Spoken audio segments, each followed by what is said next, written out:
मैं पाकिस्तानी बच्चों से मुखातिब हूँ।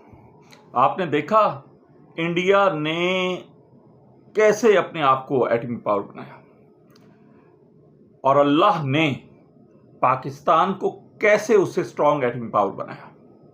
मैं जो अक्सर कहता हूं कि ये मुल्क मुकद्दस है, यहाँ की फौजें मुकद्दस हैं, तो उसके पीछे कुछ लॉजिक है। देखें, अल्लाह ने आपको कमज़ोर नहीं करना, अल्लाह ने हमेशा पाकिस्तान को मजबूत रखना है। ये इम्तिहानात तो आते रहते हैं, इन इम्तिहान से हम परेशान होने वाले नहीं हैं, लेकिन याद रखिए कि इंडिया का कोई भी मूव जो होता है, आपने देखा होगा कि अभी भी इंडिया ने अपने त्यारे पाकिस्तानी सरहदों में घुसाए तो उसका अंजाम क्या हुआ, अभिनंदन का कैसे पकड़ा गया, कैसे जिल्लत अमेज रवैये के बाद उसे इंडिया के हवाले किया गया। इसलिए मेरे बच्चों, पाकिस्तानियों, परेशान नहीं होना, हम स्ट्रांग हैं। हमसे मुराद पाकिस्तानी मुसलमान, हमने चले जाना है यहाँ से। मेरे वालिद ने पार्टिसिपेट किया 1971 की जंग के अंदर, गाजी हुए PNS खैबर में, वो चले गए इस दुनिया से।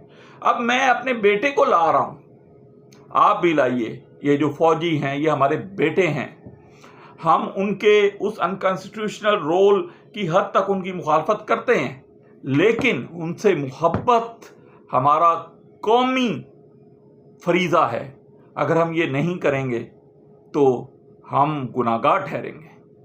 हमने इंडिया को बताना है, और फिर इंडिया तो कुछ नहीं, इंडिया के साथ कोई मुकाबला नहीं है। हमने जाना है लड़ने कहीं और, हमने दज्जाल के साथ लड़ना है मुसलमान फौजों का हिस्सा बन के। हमने हज़रत ईसा और इमाम मेहदी की फौजों में शामिल होना है। अल्लाह इंशाअल्लाह हमें उन फौजों में शामिल करेगा। तो परेशान बिल्कुल नहीं होना, हिम्मत नहीं हारनी।